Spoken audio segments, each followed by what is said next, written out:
Hello guys, welcome to a brand new video on Tutorials Point. In today's video I'm going to teach you some easy steps on how to make account on Etsy.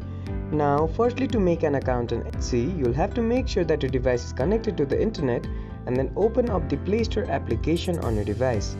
After you open up the Play Store application, on the bottom of your screen you'll see this search option. Go ahead and click on it. Once you click on the search option, you'll be redirected to another page. Now on this page, on the top of your screen you'll see the search bar. Go ahead and click on it and then type in ETSY and then hit the search button.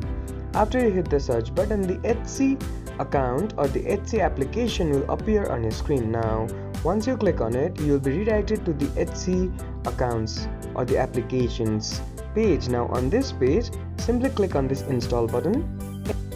Once the Etsy application is downloaded and installed into your device, this open button will appear. Go ahead and click on it.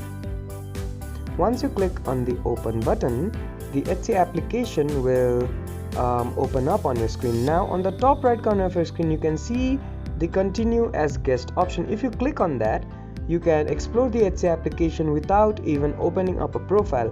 But if you want to open up a profile, you can do it through email by typing in your email here and then clicking on this continue button, or you can use this continue with Google option like this. And once you do that, your account will be created, and if you already have it, you will be logged into your account that already exists. I hope this video helped you to open up an Etsy account. Don't forget to like, share and comment on the video, and do subscribe to the channel for more such amazing tutorials. Thank you for watching.